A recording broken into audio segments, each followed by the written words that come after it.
Hello, welcome to today's video.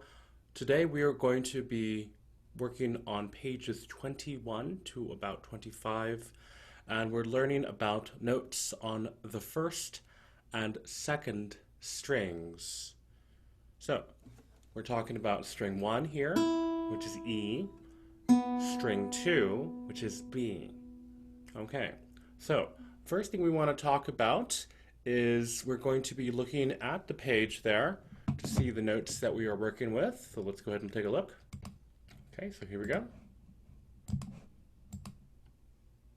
Okay, so as we can see here on the screen, we have a few notes. Some notes we already know, such as the B, open string,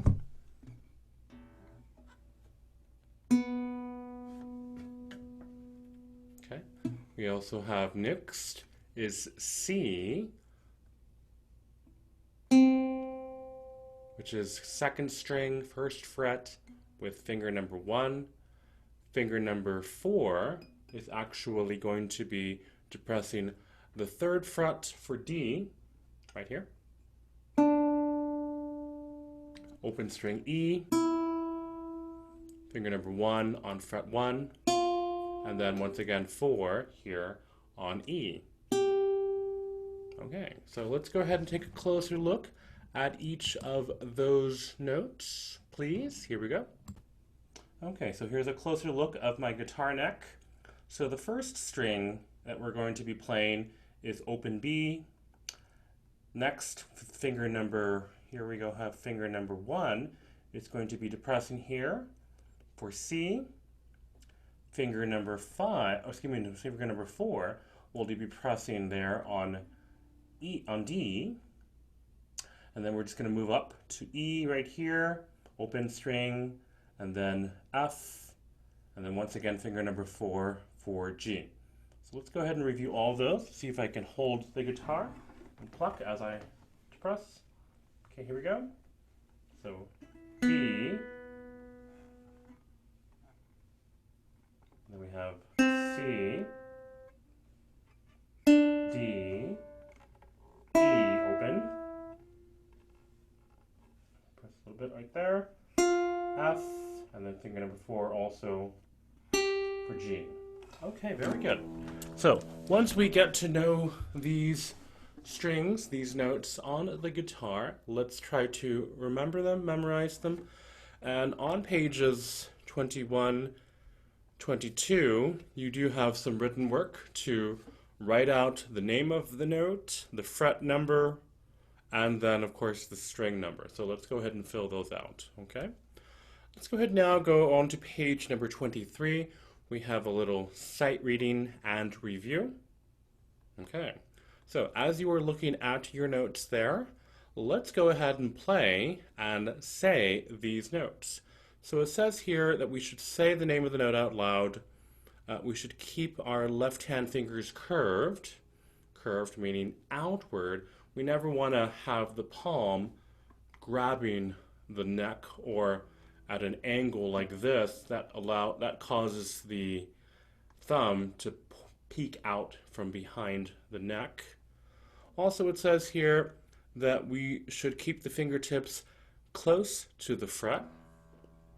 And I would guess that means close to the fret wire so as not to create a buzz when placing the finger on top of the fret wire. Now it also says to anchor the right hand thumb on a bass string, which means we're going to press downward as we use I and M. Okay, so let's go ahead. The first thing we're going to do is put our arm out like this, bring it out in front, line up the fingers with the guitar wire or the guitar fret wire. And then we're going to open up our hands, our palm. We have 1 and 4 on the frets 1 and 3. Okay, here we go. So let's go ahead and start by reading our notes there. On page number 23, second string notes, here we go. We're going to play and say I and M. 1, 2, 3, 4. I, M, B, and then here we go for C. for D. Next, first string notes. Here we go. E, F, and then 4 on for G. So those first two systems did have the fingerings of I and M given. Let's go ahead and now play that again without the fingerings. Ready? 1, 2, play and say the notes and go. B, C, D, keeping it close to the fret wire, E, F, G. Very good. So let's continue practicing those notes every day. We have 5 melodies to learn here on pages 24 and 25. So the first melody here is called The Mountain. Now, one thing I like to do before we start actually playing the notes is go ahead, practice fretting the notes with your fingers on the guitar neck. And as you fret, just simply touch the fret once for every note, or if it's a half note, just hold it for 2 beats. Here we go. Let's just practice that a little bit with this first little tune here called The Mountain. Ready? Touch and say note names. 1, 2, 3, 4. C, C, and finger number 4. D, D, E, E, F, F, G, G, G, G, G, G. Going back down. G, G, F, F, E, E, D, D, C, C, B, B, C, 2, 3, 4. You may have noticed that I'm doing something rather peculiar with the finger number 4 and finger number 1. So that is, as I hold finger number 1 on the first fret, let me get closer. Okay. So as I hold it, finger number 1, I do not let go when I bring it, finger number 4, down on D, or if I were to hold down for F right here, I do not let go, but I keep holding on when I bring down for G. So keep holding down finger number 1 there for C, and then bring down D, as though you're holding both at the same time. And then for F, once again, hold it down, bring down G, holding both down at the same time. And that will get your fingers used to pressing down on these frets and developing some rough calloused skin so that it doesn't feel uncomfortable holding 2 frets at the same time. And it's a good finger building exercise to do that too. Alrighty then, now that we have fretted our notes here, we know the note names, let's go ahead and practice I and M. Ready, play it insane for The Mountain. Get our fingers ready, here we go, we're starting with C, and we're going to hover our finger number 4 over D just to get ready. Ready, here we go. Counting to 4, 1, 2, play and say, go. C, D, still holding off to C, E, F, G, a lot of G's here, half notes, 2, 3, 4, half notes back down, F, go, E, D, oops, excuse me, B, C, 2, 3, 4. Now, if it's too difficult to bring both down at the same time, it's perfectly fine. We can do one after the other like that. But I think it'll be a really nice exercise without plucking here with the right hand to either bring it down one at a time, starting from G to F, or from F to G, same thing from D to C, C to D, to try bringing them down at the same time.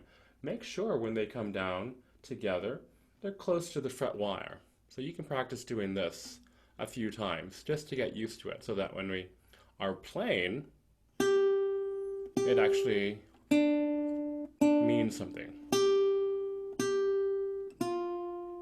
Okay, very good. Sorry, that's a little thing. Now we have this theme by Joseph Haydn, Papa Haydn. Let's go ahead and we'll take some time to fret the notes on your own. Now let's go ahead and just play these notes, okay? Once again, remember preparing the fingers by bringing both C and D down, or G and F. Here we go. 1, 2, start with C and go. C, E, G, E, F, D, B, G, C, E, oops, excuse me,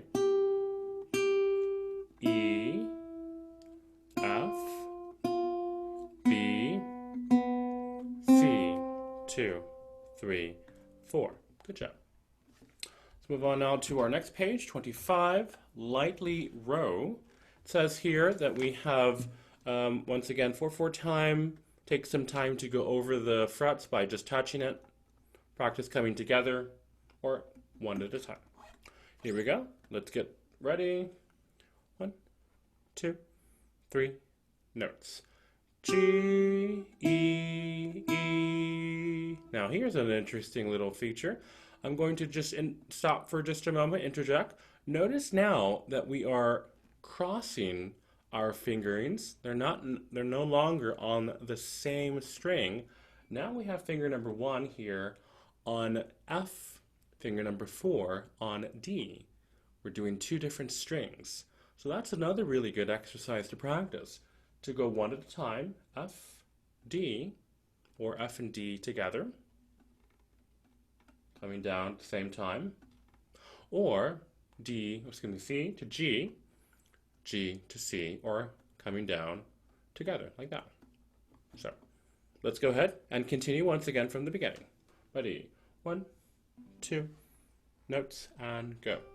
G, E, E, F, E, D, C, D, E, F, G, G, G, E, E, F, D, D, C, C, E, G, G, C, 2, 3, 4. So you do notice here that we're constantly having to move back and forth in order to play these notes. Let's go ahead now and go tell Aunt Rhody. All right, so here we go, getting our hands ready, starting with E.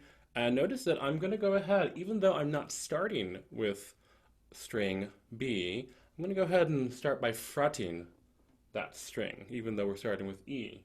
Ready? 1, 2, 3, 4. E, E, D, C, C, D, D, F, E, D, C, G, G, F, E, C, C, D, C, D, E, C, 2, 3, 4, and mute. Very good. Okay, the last one is the fox. So this cunning little piece, encourages proper left-hand technique. Through listening skills, let all notes sustain by keeping C and D down while you play the open E string. Now, this is why it's important to keep your wrist or your palm open and out like this. If we bring it close like this, we're going to mute some strings that we don't want to mute. So in order to allow the string E to play freely and openly without muting it unnecessarily, we have to bring our fingers out like this. So notice that I'm holding on to string B with C and D down. But can string E still be plucked and vibrate freely? That's going to require some practice. Okay, so it says here you will have to stay on your fingertips and curve your fingers to avoid muting that first string. Okay, so put both C and D down, but bring the wrist out. Here we go. 1, 2, 3, 4. C, E, C, E, D, E, D, E, C, E, C, E, B, E, B. Bring it down to C again. C, E, C, E, D, E, D, E, D, E, B, D, C, 2, 3, 4. Good. All right, so were you able to continue to hold C and D down on string B while still being able to pluck every now and then string E without it being muted like that? See, if we bring it too far in like this, we're going to mute the string. But we need to bring it out. Boom, there it goes. We can pluck it. Alrighty, so let's go ahead and practice these exercises, please, these little tunes. Once again, try your best to prepare your fingers in the left hand by either bringing them one down at a time, back and forth, or coming down together. And then, of course, crossways, from F to D, or C to G, and then down together, like that. So we need to get our fingers used to coming down. Those are hand positions, and it's going to take some time to get used to that, but we'll do it. Okay, so let's continue to practice, and we'll see you at next lesson.